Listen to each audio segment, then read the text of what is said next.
नमस्कार, आप सभी का मेरे चैनल में स्वागत है। आज हम लोग बंजारा जनजाति के बारे में पढ़ेंगे। तो उसके जनजाति से संबंधित जो चीजें हैं उसके बारे में हम लोग यहाँ पर सीखेंगे और उसकी शासन व्यवस्था के बारे में भी यहाँ हम लोग जानेंगे। तो आइए हम लोग शुरू करते हैं। तो सबसे पहला चीज, यह एक घुमक्कड़ जनजाति है। घुमक्कड़ का मतलब होता है कि खाना बदोश टाइप का ये लोग जीवन व्यतीत करता है। आज यहाँ, कल वहां, परसों वहां। इसलिए ये झारखंड के पूरे राज्य में ये घूम घूम करके निवास करते हैं। इनकी जनसंख्या 2011 की जनगणना के अनुसार इनकी जनसंख्या मात्र 487 है। तो 2011 की जनगणना के अनुसार इनकी जनसंख्या हो गई 487, जो पूरे झारखंड राज्य की जनसंख्या की 0.01% है।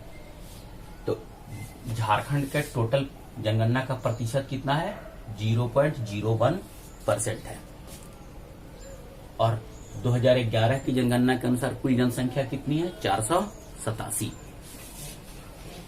तो अभी हम लोग यहाँ पर देखें क्या कि ये घुमंतु है, इसलिए पूरे झारखंड राज्य में घूम घूम करके ये लोग निवास करता है। फिर भी इनका जो निवास स्थान है इसको हम लोग संथाल परगना को मानते हैं कि संथाल परगना इनका मुख्य निवास स्थान है। इसको हम लोग यहाँ पे मुख्य निवास कर देंगे हम लोग। तो ये संथाल परगना जो प्रमंडल है, कमिश्नरी जो है, वही इसका मुख्य निवास स्थल है। संथाल परगना के राजमहल और दुमका क्षेत्र में ये ज्यादातर पाए जाते हैं, माने निवास करते हैं। राजमहल और दुमका क्षेत्र में ये लोग निवास करते हैं। इनकी भाषा है लंबाड़ी। तो ये लंबाड़ी भाषा का प्रयोग करते हैं।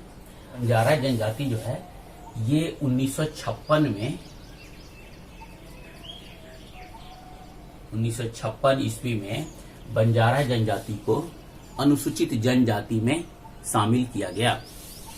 अनुसूचित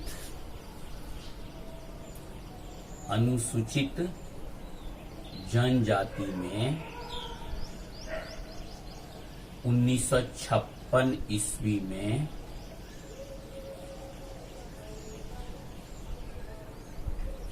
शामिल किया गया।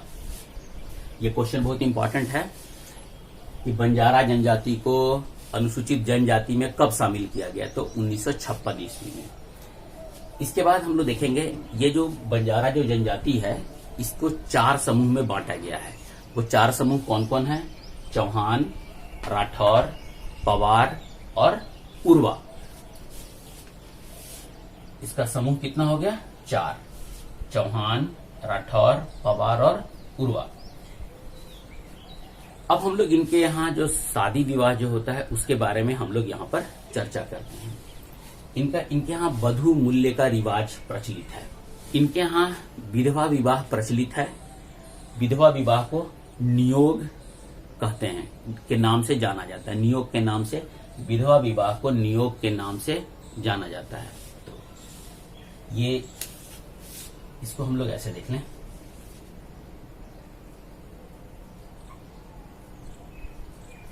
सगाई के समय में वर पक्ष को 140 रुपया और बैल ये दिया जाता है दान में। ये सगाई के समय में। और वधू मूल्य का रिवाज प्रचलित है, ये भी हम लोग देख लिए हैं। ये हो गया इनका शादी विवाह। अब हम लोग इनका वाद्य यंत्र के बारे में देखते हैं। ये बंजारा जनजाति का वाद्य यंत्र जो है ये नरसिंघा, ठपरा, चिंकारा और ढोल, यही इनका वाद्य यंत्र है। मतलब ये अपने मनोरंजन के लिए जिस वाद्य यंत्र का प्रयोग करते थे वो है नरसिंघा, ठपरा, चिंकारा और ढोल। इसके अलावा भी और भी होगा, लेकिन ये इम्पोर्टेंट है। ये अपने आल्हा उदल को वीर पुरुष मानते थे। आल्हा उदल ये वीर पुरुष थे। इनके वीरता की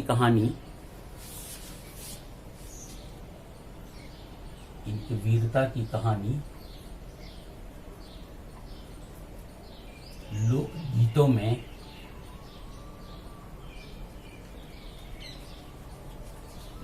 में भी देखने को मिलती है।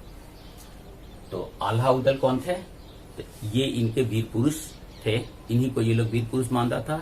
इनके लोकप्रियता की कहानी इनके लोकगीतों में मिलती है, देखने को मिलती है। इनका लोक नृत्य क्या था? दंड खेलना। और इनकी जो देवी थी जिसकी ये आराधना करते थे, उस देवी का नाम है बंजारी। अब हम लोग इसकी बंजारी जनजाति की शासन व्यवस्था के बारे में देखेंगे। शासन व्यवस्था क्या कि ये कैसी जनजाति थी? तो घुमक्कड़ थी।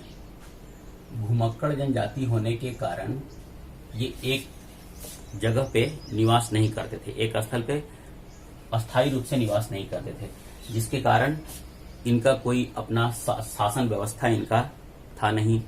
इनमें इनकी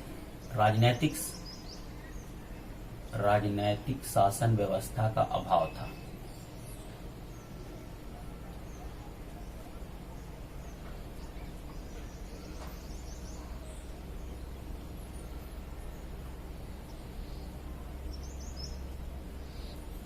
इसका कारण क्या था? ये घुमक्कड़ जनजाति के थे, इसीलिए इनमें राजनीतिक शासन व्यवस्था नहीं थी। और इनमें अशिक्षा ज्यादा था, जिसके चलते भी अशिक्षा के कारण भी ये लोग अपने यहाँ कोई शासन व्यवस्था को विस्तार नहीं किए। मतलब राजनीतिक शासन व्यवस्था का विस्तार इनमें नहीं हो सका, क्योंकि ये अशिक्षित थे। बाद में ये सामुदायिक परिषद का गठन किए। सामुदायिक परिषद का गठन किए, इसका संचालन कौन करता था? तो वो नायक कहलाता था। सामुदायिक परिषद का गठन किए, उसका जो हेड होता था या उसका जो संचालन करता था वो नायक कहलाता था।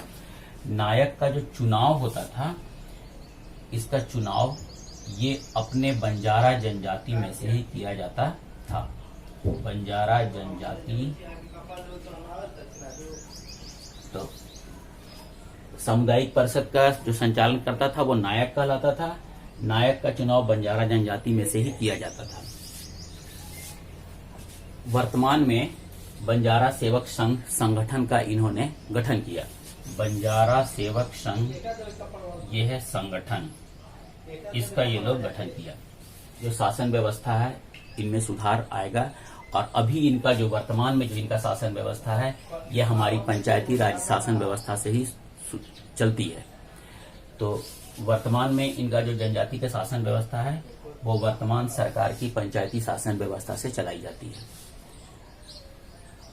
ये इनका बंजारा जनजाति की शासन व्यवस्था और बंजारा जनजाति का इतिहास जो हम लोगों ने देखा। यदि आपको अच्छा लगा हो तो प्लीज लाइक और शेयर जरूर कीजिएगा। और यदि आप मेरे चैनल पर नए हैं तो प्लीज मेरे चैनल पर सब्सक्राइब जरूर कीजिएगा।